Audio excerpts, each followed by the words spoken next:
ensuite les applications, et principalement celles concernant le côlon irritable. Je te laisse la parole. Merci beaucoup de ta présence, Christine. Merci Carmen. Bonjour à tous. Voilà, donc je vais commencer par deux mots donc, sur l'hypnothérapie, puisque Carmen me l'a demandé. Donc, qu'est-ce que c'est que l'état hypnotique? Donc ça peut faire penser à des choses très magiques. Beaucoup de gens ont beaucoup de croyances par rapport à ça.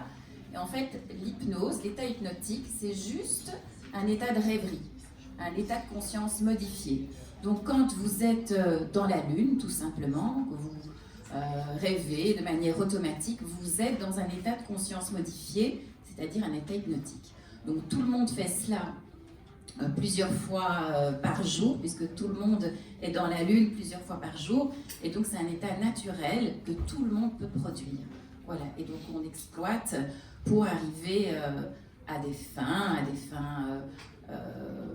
de santé, mais aussi pour la réalisation d'objectifs, par exemple. Et donc moi, initialement, je suis infirmière, et donc j'ai travaillé pendant longtemps en cabinet en complémentaire de mon travail d'infirmière, et je travaillais dans un hôpital universitaire à Bruxelles, en gastro-entérologie, où je faisais aussi les colonoscopies avec hypnose. Et à la demande de médecins, je me suis occupée des personnes qui avaient le côlon irritable, parce que les médecins arrivaient parfois en bout de course avec certains traitements qui ne fonctionnaient pas. Ils cherchaient donc d'autres alternatives pour aider leurs patients. Et c'est là que j'interviens et je me suis vraiment spécialisée dans cette branche. Voilà, alors qu'est-ce que le côlon irritable, pour ceux qui ne connaissent pas? Donc, c'est une maladie fonctionnelle, donc il n'y a pas de problème organique à la base. Donc c'est une maladie juste symptomatique, hein. Donc c'est une très grande sensibilité de l'intestin qui fait qu'on a certains symptômes. Et le stress notamment est un déclencheur aussi de ces symptômes, voire parfois il les aggrave. Voilà. Alors ces symptômes, donc, c'est une modification du transit qui peut être accélérée ou ralentie. Et aussi, évidemment, il y a des douleurs, comme souvent des crampes, et une urgence, une nécessité d'aller rapidement aux toilettes. Alors, pour ce qui est des symptômes donc, de la douleur, il y a plusieurs axes de travail sur cette douleur. Et notamment, l'esprit inconscient, bien, il y a un programme de la douleur qui est parfois renforcé par tout un tas de choses, comme l'anxiété, bien entendu, le stress. Et donc cette douleur, elle est productive ou non? C'est-à-dire que elle est productive parce que la douleur nous empêche, par exemple, d'approcher sa main d'une source de chaleur trop importante parce qu'on sait qu'on va se brûler, mais parfois elle est contre-productive parce qu'il y a toutes les émotions négatives, évidemment, qui interviennent. Et donc, ce programme inconscient de la douleur, il est aussi renforcé par les bénéfices primaires et secondaires de la douleur, et aussi par la mémoire de la douleur. Donc, il y a plusieurs moyens de travailler. Je ne sais plus qui avait parlé de la couche d'oignon. Là, à chaque fois, on enlève une couche, et donc ça permet de... La douleur, elle est là, elle est initiale. Donc, on ne la nie pas, on dit qu'elle est là, on l'accepte.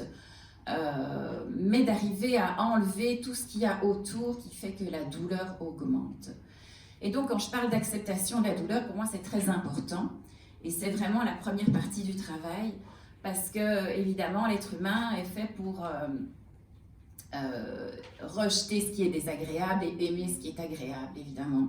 Et donc, la douleur, elle est désagréable, donc on la rejette. Et quand on la rejette, on lutte contre. Et en luttant contre, eh bien, on se concentre uniquement sur cette douleur, et cette douleur, elle augmente encore. Voilà, donc pour moi, le premier travail, et ça peut paraître un peu paradoxal, parce que toutes les personnes qui viennent chez moi pour traiter cette douleur ou ce symptôme, eh bien, me disent « Mais non, moi, je ne veux pas accepter ce symptôme, c'est pour ça que je suis ici. » Mais c'est vraiment la première partie du travail.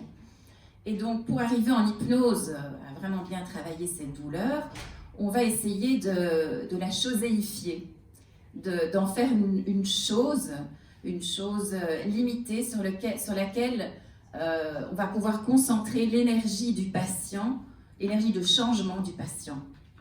Et donc, ce que je vous propose aujourd'hui, c'est de faire une petite expérience par rapport à ça. Voilà, et donc, vous pouvez choisir une douleur ou un symptôme, quelque chose d'inconfortable pour vous. Alors, je vais vous demander d'abord de tout simplement fermer les yeux pour bien rentrer à l'intérieur de vous. Et vous pouvez vous concentrer et chercher ce symptôme. Voilà, pensez-y déjà. Et juste pour vous centrer bien ici et maintenant, je vais vous demander simplement de laisser d'abord toutes les images défiler devant l'écran de vos paupières fermées. Et s'il n'y a pas d'image, c'est très bien aussi.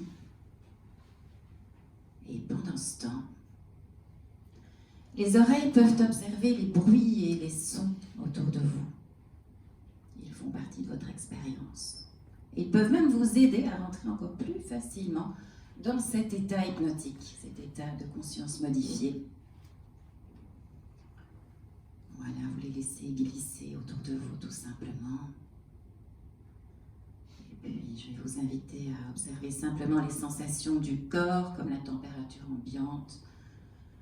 Et puis, les points d'appui aussi du corps, ici et maintenant, avec déjà la sensation des pieds bien posés sur le sol, et juste vous concentrer pendant quelques secondes sur ce contact. Là, maintenant, entre les pieds et le sol, à travers les chaussures. Très bien. Et puis, de la même manière, vous pouvez observer les autres points d'appui du corps sur la chaise où vous vous trouvez, les points les plus appuyés.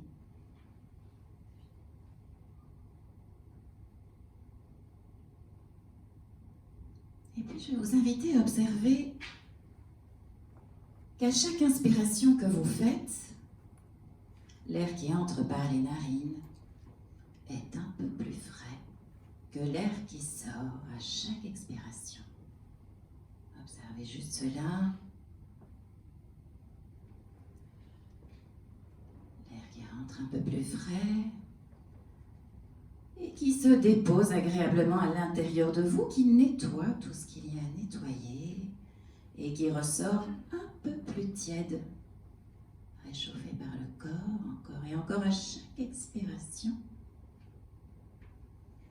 et qui ressort avec tout ce dont vous n'avez plus besoin maintenant, toutes ces pensées inconfortables, toutes ces pensées inutiles. Et de la même manière, vous pouvez observer les mouvements de la cage thoracique qui montent et qui descendent. Avec cette cage qui s'ouvre à chaque inspiration et qui se détend à chaque fois qu'elle redescend.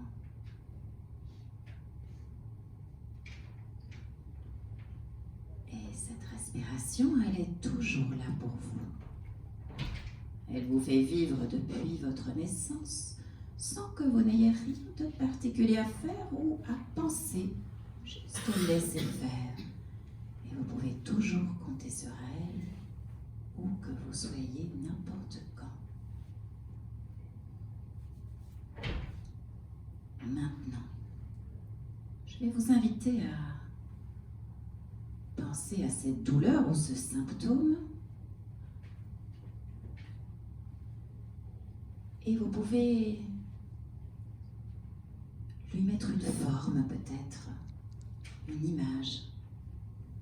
Observez où elle se trouve, quelle est sa surface.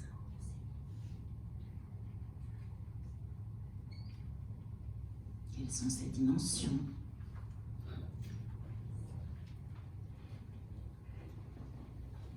Est-ce qu'elle a un poids? Est-ce qu'elle est lourde ou plutôt légère? Cette douleur ou ce symptôme? Est-ce que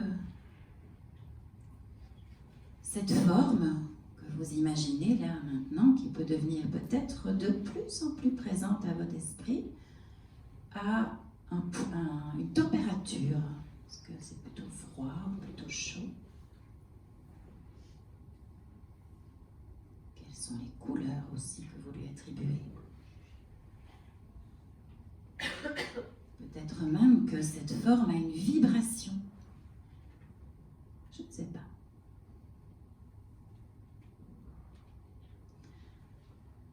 Et là maintenant, grâce à votre respiration, qui digère, qui arrange et qui répare tout ce qu'il y a à réparer, vous allez pouvoir essayer de modifier cette forme, cet objet que vous avez donné à ce symptôme, à cette douleur. Cela peut être simplement changer la couleur ou la luminosité. Ou peut-être que cette forme pourrait devenir plus petite. Et c'est tellement plus facile de vivre avec un symptôme dont la forme est plus petite.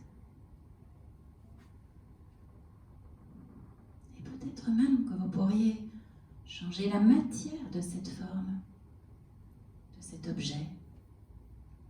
Ainsi, si c'est un objet métallique, par exemple, il pourrait se transformer en caoutchouc, en plastique. Ou peut-être quelque chose de plus doux, comme du coton, je ne sais pas. Je ne sais vraiment pas comment vous pourriez transformer cet objet maintenant. Et je sais que vous le savez.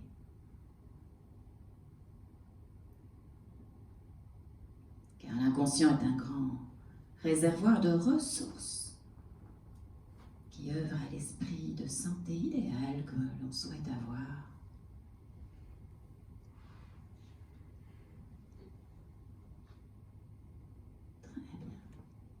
Et peut-être que dans les heures, les jours qui suivent, vous pourriez constater avec plaisir qu'en faisant cela, vous arrivez à diminuer cette douleur ou ce symptôme, peut-être juste d'1%. Et jour après jour, peut-être de 5%, je ne sais pas. Pour votre plus grand bénéfice, en toute sécurité. Et progressivement, vous allez pouvoir revenir ici, dans cette pièce, à votre rythme. On a le temps, enfin pas trop quand même. Et vous pouvez apprécier de bouger un petit peu les mains, les pieds, les bras et les jambes, de même vous étirer comme le fait le chat après une bonne sieste. De devenir de plus en plus alerte et quand vous êtes prêt, vous ouvrez simplement les yeux pour revenir avec moi et peut-être partager votre expérience ou me poser des questions si vous en avez. Merci. Merci.